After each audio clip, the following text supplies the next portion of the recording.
we were having a conversation about immigration reform, and he said, we need to bomb all those undocumented people. Like, I'm gonna go home and make some bombs, or I wanna kill them.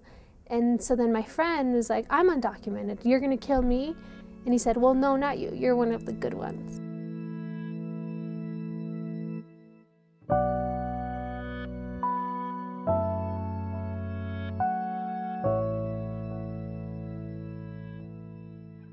I remember being in Granite High School, and when the marches started happening and when the walkouts started happening, our teachers actually threatened us. And I had a 4.0, so when they told us that we could potentially get an entire grade level dropped because if we left school for the marches or for the walkouts, then that completely discouraged me. I actually was one of the few who stayed because I was afraid. So a lot of us showed up wearing white. We decided that's what we were gonna wear in solidarity.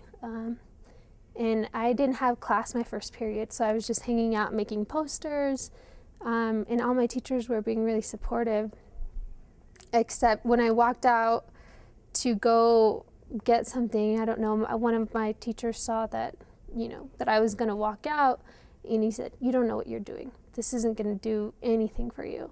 You're just a kid, like this is so unimportant. I can't believe you're being so disrespectful. And just making me feel like I didn't have a voice, and standing up for what I believed in was not important. So we got to downtown, and what was really great is that we actually had parents who drove around making sure we were okay and provided us with water, and sort of followed us around and protested with us. So it was really cool. So it was interesting to see that there were like parallel realities, right? Like, I mean, on one side, there were students in school trying to walk out, but also workers, like undocumented or immigrant workers, were pushed to not go to work that day, to really show the impact of our presence in the US.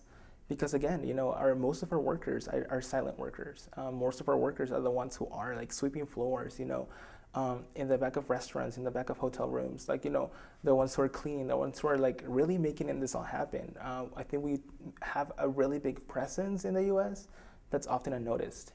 And it was powerful to see that, they wanted to, or workers on one hand wanted to make that impact, and students wanted to make that impact too. Be like, we're part of these schools, we're part of this community, we're part of this country, and we love it. Like, we love the nation, right? We wouldn't be here otherwise. Like, we're not trying to take away, we're trying to add to, right? We're trying to support everything that we do. I went to Washington, D.C. at first, and it was scary, right? I mean, back then, again, I was undocumented, and flying was really scary. I was just like, okay, I could potentially get deported. Like, I'm a college student fighting for a dream of studying, like to complete a career. In order to fulfill that dream, I could potentially get deported. I was just like, crap. But again, after they silenced me in high school, right, not letting me walk out of school or not letting me form part of that immigration reform, I thought it was really important for me to take that risk. And again, that's when I met a lot of dreamers, right? A lot of people with the same dream, with the same goal, with the same ambitions, and that was really powerful to me, to know that we're like a larger community, and it's beautiful. If there's something that you're passionate about, and if there's an issue that personally affects you or doesn't personally affect you, you have a responsibility to sort of to be a leader and to get your voices heard, because there's this really great quote by a scholar, a Pacific Islander scholar named Epeliha Ofa, and he says that if we don't create our own reality, somebody else will do it for us, right? So you have a responsibility for yourself and your community to do something and to be active. So yeah, I just if you're passionate about something, just make a difference, go for it.